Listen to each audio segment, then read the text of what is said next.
Okay, part 5 and last part, this has to do with the bet, the $100,000 bet. My niece will obtain a $100,000 letter of credit, as you will be expected to, and a neutral judge, that is, someone who's given the criteria that we select, will make the judgment about who won, since we'll be coming up with measuring devices. All you need is somebody, it's a pro forma kind of thing, but it's somebody who can hold the money.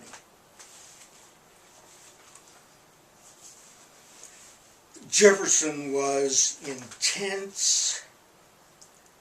He taught himself math. He taught himself to be an architect. He would spend 10, 12 hours in his library studying on his own. This guy has to be the greatest student in the history of the world.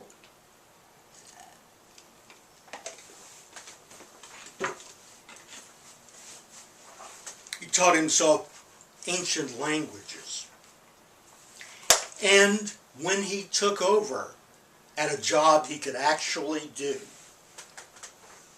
president not being one that he could actually do, governor of Virginia was not one he could actually do.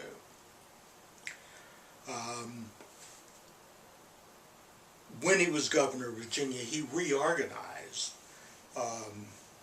the College of William and Mary, which was, he was the ex officio determiner of curriculum. He dropped Oriental languages, added science, added law. So he did a real job, and he had the courage to do that.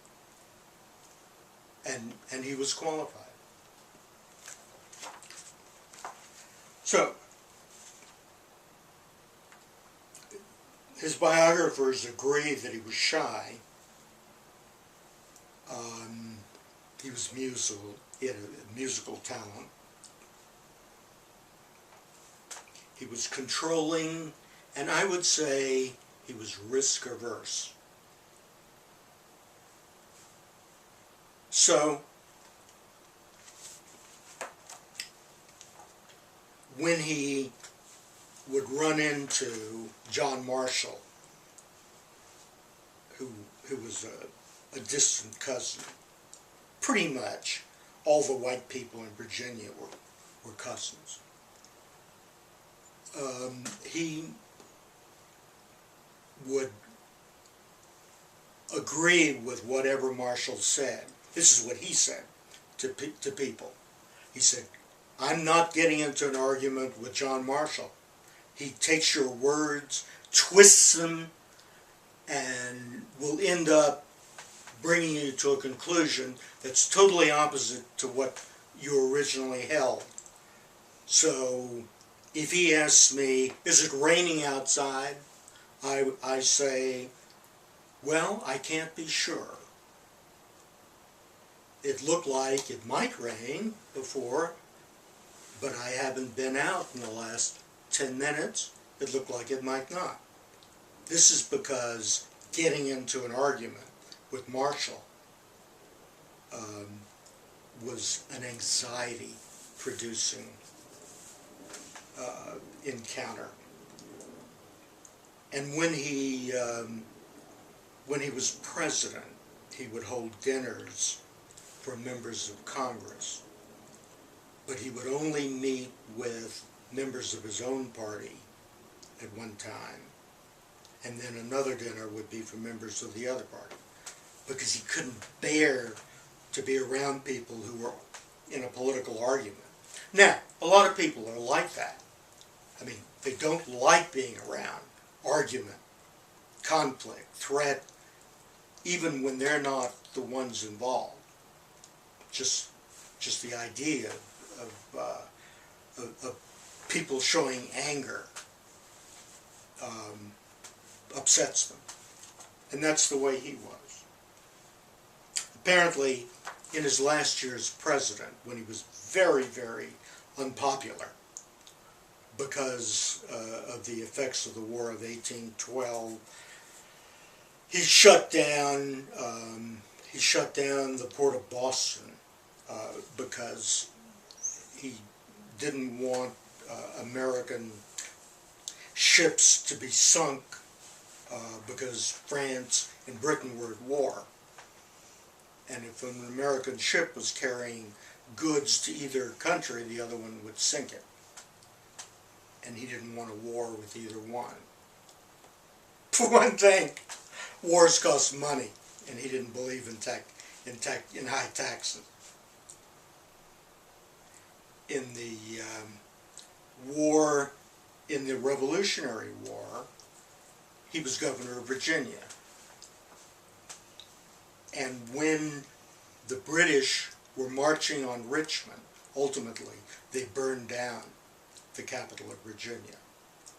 Virginia was was a colony then. It was an independent nation at that time. That was before the Constitution. But it was during the Revolutionary War. He was asked how he was going to go about setting up the defenses for Richmond. And he said that was beyond his authority. But he would consider it when he came back from his vacation. Came back, Richmond was burned. He was then removed from office with great anger by the people who removed him. He said he didn't have the authority. Well, if you can't protect your capital in a war, then, what's a government for? Whoever succeeded him did set up defenses. And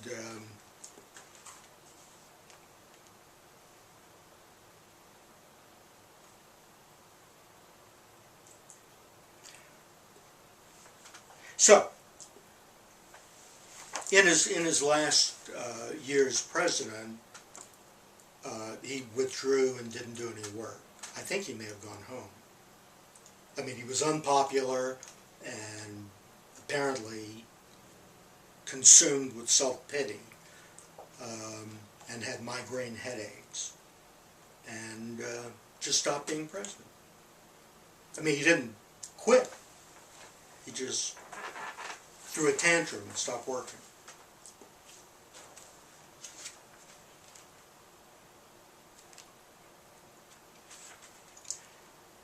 So what was the big gamble? Let me just give you this gamble by Marshall. I don't have time to go into his role in American history. He was so versatile. How much time do I have? About 6 minutes. Okay. Right. Now, this was a big deal. Think of this. This guy's a lawyer. He fought in the American Revolution for 5 years, but the state of Virginia wouldn't put up money to continue the Virginia Volunteers. So he left the Army because there was no use. They couldn't continue. And he went to law school for 6 months at William and Mary. I think he minored in physics. So he had 6 months of college training, and he didn't start school till he was 12 years old. But there's no question that he was literate.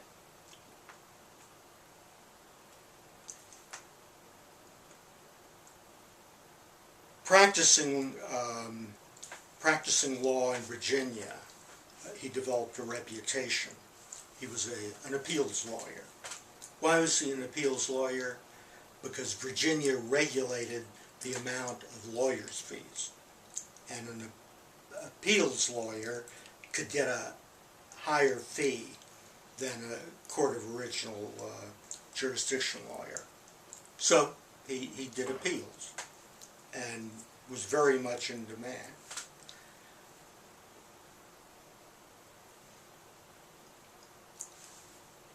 At the end of the war, the American Revolution ended with a treaty, I think it was 1783, a treaty between Britain and the United Colonies.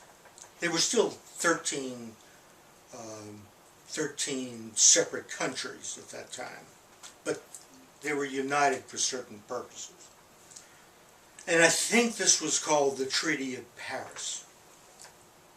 And in there, one of the provisions was that the property rights of foreign nationals, that is, British citizens living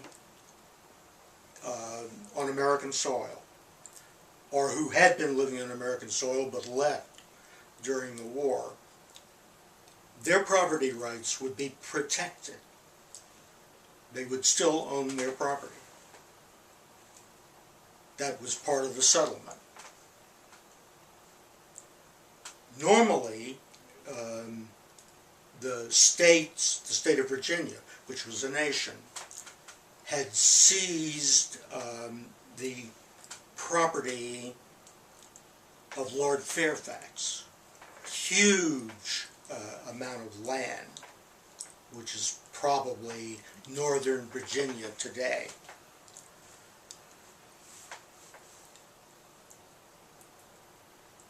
Because he was a foreign national. He was a British citizen and they were at war with Britain, so they seized his land. But at the end of the war, the treaty said that he had a right to own that land. So the question was, does a treaty by the United Colonies basically overrule an action by the state of Virginia, which was a sort of nation on its own? And the conclusion, well, that had to be decided in court. So what Marshall said was,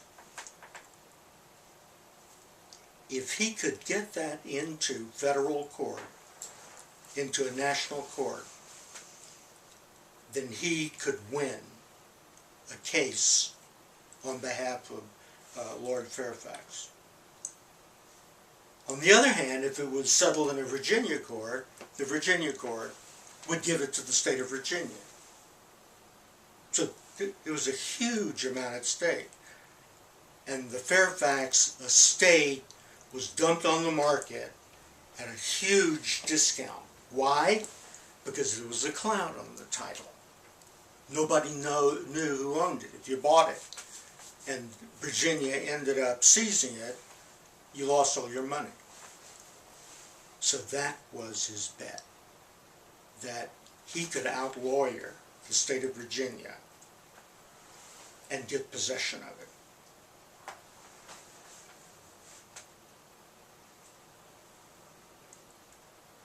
So that was his bet. Well, I'm not going to tell you how it came out, but I'm offering you a bet that I think is kind of bold. Now, what I really think is, nobody's going to see this. Let me give the precise instructions for on the next one. So the next one will just be how you make the bet, how you get in touch with me.